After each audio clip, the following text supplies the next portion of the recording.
Alright, we are continuing on with our videos on the engine integrity checks. Once again, the reason we do them is to make sure that we don't do more damage to the engine that the customer has already done, and that when we are testing the engine, we know that we're not going to do more damage.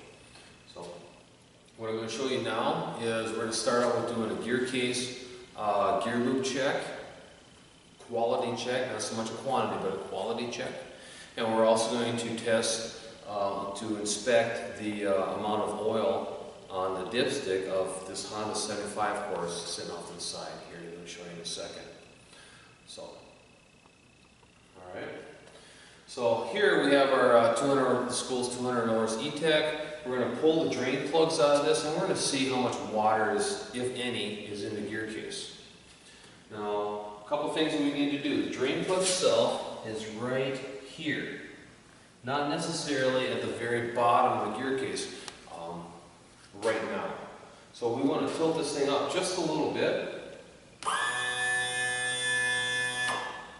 and we wanted to make sure that the engine hasn't been ran. Let's say you get in their shop and someone jumps on the motor and says, I want to fire this up, make sure to see if it runs. And you run it for 3-4 minutes. Well, that gear case is always spinning inside of it. The gears inside are always spinning. And if you have water in there, it very well might become emulsified inside of the Gearlube. So the Gearlube check is one of the first checks you really want to do on the engine. And even if there isn't any water in it and you took it for a run and you didn't check it first, the Gearlube, with a little bit of air that's in there, might become homogenized with the air, and it's going to look maybe foamy, maybe a little milky looking, just because there's some air into the Gearlube. And so we really want to do the Gearlube check first when we're doing this. But there's no reason you can't do a compression check, no reason you can't do a spark check, fuel pressure, fuel quality, quantity and quality checks. Those are fine, because you didn't really run the engine. You crank the gear case over, you crank the power head over maybe 20 times at the most, and so the gear in there spun 20 circles, no big deal. It's when you actually run the engine that would potentially cause the Gearlube and the water to emulsify with each other, to mix up, or it'll cause the air with the Gearlube to mix together. So just try not to run the engine before you check the Gearlube quantity and quality. First of all, we're going to get a clean drain pan. So I've wiped it out to make sure that there's nothing in it right now. You wipe them out because whatever comes out of the gear case, that way you know it came out of this gear case, not that it was there before. So we run it underneath here. We're going to pull, first we're going to pull this top drain plug, because if you've ever had, especially a dark gear case like this, if it's been sitting in the sun and it's 3 o'clock in the afternoon and you're first getting to checking it out, you can imagine there's some pressure built up inside of here. So if I pull this bottom plug out of here first, what's going to happen is I'm going to get a big gob of Gearlube, or whatever's on the bottom, come shooting out of there like a rocket. So we loosen up the top plug first and let it bleed a little bit of air. You can take it right completely out. If you look closely at this, since we have it out, you'll see it has a plastic gasket on this Evinrude. And it's also got a little bit of a magnet right here. This piece right here, from this tip to right here, this is all magnet. So if there are metal chips in there, you'll see it on the magnet. If the chips are really fine, you put them in your fingers and you can't feel them, no big deal. But if you see flakes on here, like big shiny flakes, and you roll and say, wow, this feels like gravel between your fingers, you've got a bearing or a gear in here that's going, it's wearing out on you, wearing out quickly. And it's catching it all right here. Something to tell your customer about before it spits out a gear out of the gear case through the side of it. So we're going to put this guy back in. He's just finger tight right now because I'm going to be taking him back out here in a minute.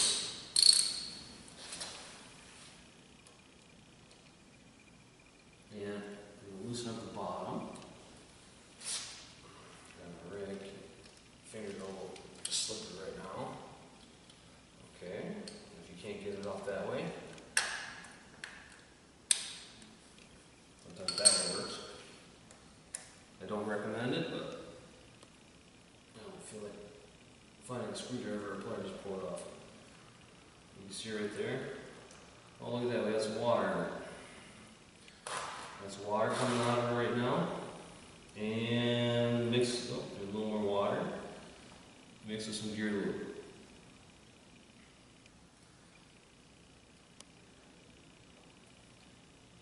Now, had I ran the engine on this, I would not have been able to necessarily know for sure that that was water coming out of there. And I've got a little clear jar here so you can actually see it a little bit better. I'll just pour it into it.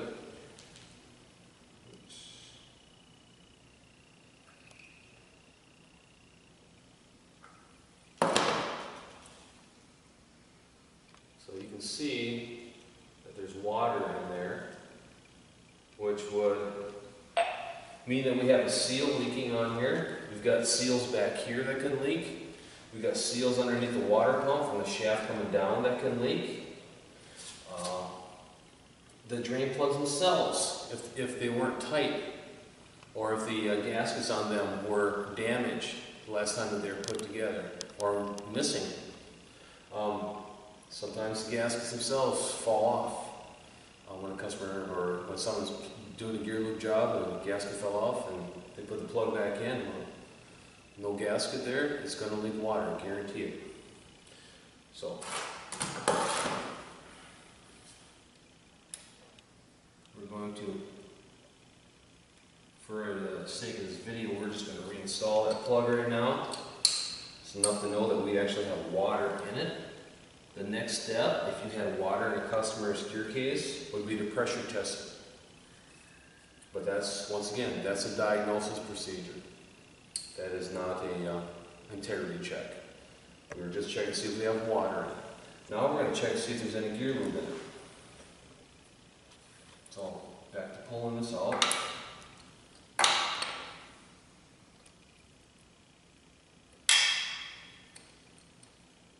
I get the plug out. And I'm going to give myself a zip tie real quick.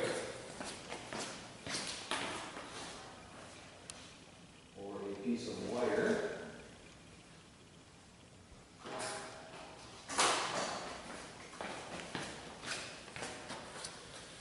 And use it like a dipstick. Here I have a used zip tie. Okay, and you bend it over with about a half inch bend on it. So now it looks like that. Now I'm going to stick it in this hole and see if I can get Gearlube on it. And I can see right now that I can't. There's no Gearlube on this, so I'm low on Gearlube in this gear case. If I had something right about here, it'd probably be good. Within a half inch, it's no big deal. But I dipped it in a full half inch and there's nothing at that level. There might be Gearlube down here, but it certainly isn't at the full level. So, because the seal is leaking on this, because you have water in it, we definitely would want to go through and inspect this to make sure that he doesn't do more damage to it, that the customer doesn't do damage. And we'll do that by a pressure check on here. We drain all the Gearlube out of here, that if there is any left in it. We'll put the plug back in the bottom. We'll put in like a bicycle pump that's in here and pressurize this system. And we'll pressurize it in stages, 5 pounds, wiggle all the shafts, push, pull, twist all the shafts. We'll pump it up to 10 pounds, slowly push, pull, and twist all the shafts. And so the prop shaft, push it in, pull it out, shift the shifter. And we're going to find out where that, and then we go to 15 psi, do all the same steps again. And we're going to find out where that leak is by doing such. When we finally hear the leak, so you got to have kind of good hearing for that. We finally think, okay, so say it's this area, we can pull the prop shaft off. We'll take some soapy water and spray it out of a squirt bottle onto where we have the suspected leak. And if it starts blowing bubbles, then we know that we have a leak at that point. If we can't find it anywhere down here, we drop the gear case and we check underneath the water pump. And we'll do the same thing. We'll listen for it and we'll spray some soapy water until we find where the leak is on the system. So that's how we go about that. Alright? I'm going to leave all this right here. I'm going to step over to our 75 Honda and show you how to do a oil level check. So we have our 75 Honda right here.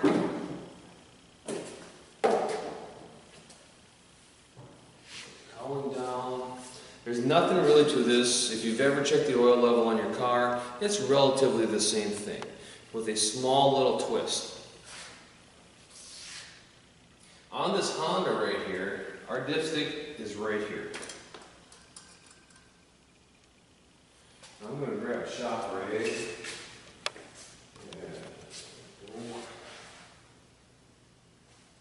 It's right over here. Grab a shock rig, wipe the dipstick clean.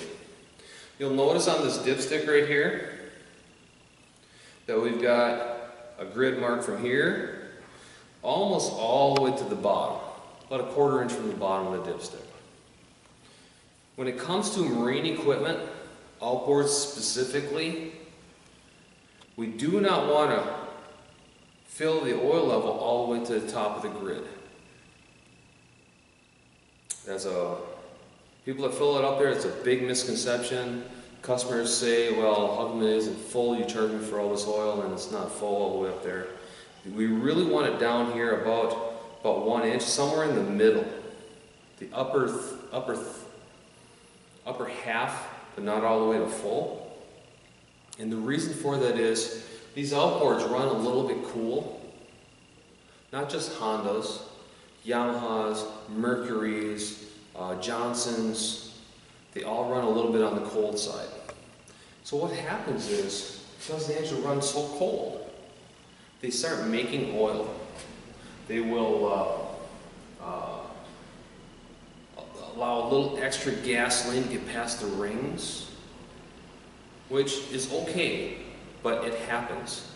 We got condensing water into the oil, so it builds up a little higher level. So if we leave it full, all the way to the full level, the next time the customer may check it, it's going to be above that. And say, well, there's too much oil in it. And that's worse than having it a little bit on the low side. So somewhere in the upper half, but not all the way to full, is where we're aiming for. And every manufacturer will back that up. It's the same for them all.